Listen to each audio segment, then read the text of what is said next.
कैसे कुछ बिल्डर्स अपनी इन्वेस्टमेंट से 10-10 गुना तक कमाई कर रहे हैं जब बिना कुछ लगाए ही बहुत पैसे कमा रहे हैं। चलिए समझते हैं एक एग्जांपल से। आजकल फैक्ट्री आउटलेट्स का ट्रेंड बहुत ज़्यादा हो गया है। कहीं भी किसी भी रोड पर 5-7 एकड़ जगह लेते हैं, फिर उसमें शोरूम्स बना देते हैं और लीज करके देते हैं। आपको कहते हैं कि ये फैक्ट्री आउटलेट्स हैं। एक दो प्रोजेक्ट सक्सेसफुल भी होंगे, बट अब आज हर जगह पर फैक्ट्री आउटलेट्स आ रहे हैं। तो क्यों ऐसी चीज़ों से बचना चाहिए और कैसे ये बिल्डर्स को मालामाल कर रहे हैं, एक केस स्टडी देखते हैं।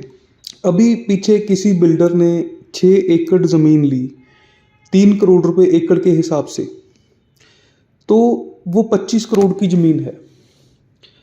उस 6 एकड़ ज़मीन में उसने 100 शोरूम निकाल दिए। शोरूम भी बना के नहीं देने, सिर्फ शोरूम के प्लॉट्स हैं। एक प्लॉट की कीमत 90 लाख से शुरू होकर 1.5 करोड़ तक जाती है प्लॉट की लोकेशन के हिसाब से। थोड़ा आगे है तो रेट ज़्यादा, पीछे है तो रेट कम। 100 शोरूम्स की अगर हम एवरेज वैल्यू अगर 1 करोड़ मिनिमम रेट भी ले लें तो भी 100 करोड़ की इन्वेंट्री हो गई। लगाए उसने 25 करोड़, इन्वेंट्री खड़ी कर दी 100 करोड़ की। मान लीजिए उसमें वो कुछ पास करवाएगा, कुछ डेवलपमेंट करेगा, कुछ रोड रास्ते निकालेगा, 10 करोड़ रुपए आप डेवलपमेंट के ले लीजिए या अदर चार्जेस के ले लीजिए। 35 करोड़ रुपए लगा के उसने 100 करोड़ प्लस की इन्वेंट्री खड़ी कर दी। और ये यहीं पर ख़त्म नहीं हुआ। जो 35 करोड़ की इन्वेस्टमेंट है वो भी उसने अपनी जेब से नहीं की। जमीन का टोकन किया, बयाना किया, सेल्स करनी शुरू कर दी। आप ही लोगों से किश्तें इकट्ठी की, ज़मीन की रजिस्ट्री करवा ली। आप ही के पैसे से ज़मीन की डेवलपमेंट कर दी। तो अपनी जेब से बहुत कम पैसे लगा के या ना भी कुछ लगा के उसने करोड़ों रुपए की वेल्थ कमा ली। ऐसे बनते हैं ये रातों रात अरबपति।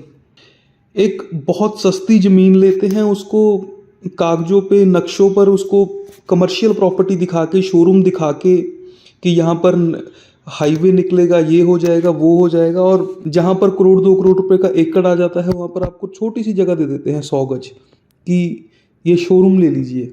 बहुत सारे नासमझ लोग हैं जो ऐसे प्रोजेक्ट्स में भी फंसते हैं, धड़ाधड़ बिक रहे हैं तो कोई ना कोई तो लेता ही होगा।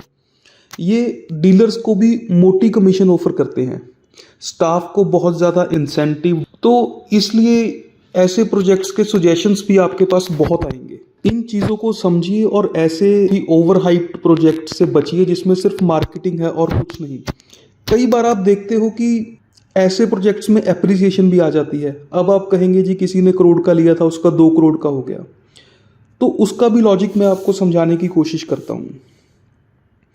100 शोरूम है, 4 बेच दिए 1-1 करोड़ के। उसके बाद कंपनी ने रेट कर दिया 1 करोड़ 10 लाख, और वो कहते हैं कि जी अगर किसी ने बुकिंग करवाई है तो 2 लाख 5 लाख हमसे प्रीमियम ले जाइए। इस प्रोजेक्ट को हम 1 करोड़ से लेके 2 करोड़ तक लेके जाएंगे। तो सभी लोग चुप हो जाते हैं कि अभी तो रेट बढ़ रहा है, क्यों बेचने हैं। फिर वो 1 करोड़ 10 लाख की इन्वेंट्री बिक जाती है, 1 करोड़ 20 लाख की। अगर कोई बेचने के लिए आता भी है तो वो खुद ही ले लेते हैं 2-4 लाख बढ़ा के। इससे जो सप्लाई है वो बिल्कुल ही ख़त्म हो जाती है। मार्केट में लगता है कि इसकी तो डिमांड ही बहुत है, रेट ही बहुत बढ़ रहा है। ऐसे करके बिल्डर अपनी इन्वेंट्री धीरे धीरे ख़त्म कर देता है और उसके बाद ऐसी इन्वेंट्री को मार्केट में कोई नहीं पूछता। जिसके पास जो रह गया, उसकी कोई भी रीसेल वैल्यू नहीं बचती। यही रीज़न है कि जब तक बिल्डर बैठा है आपकी प्रॉपर्टी की वैल्यू बनी रहती है। बिल्डर जैसे ही निकलता है प्रॉपर्टी की वैल्यू बिल्कुल ही ख़त्म तो नहीं, मतलब उसकी सेल परचेज ही बंद हो जाती है।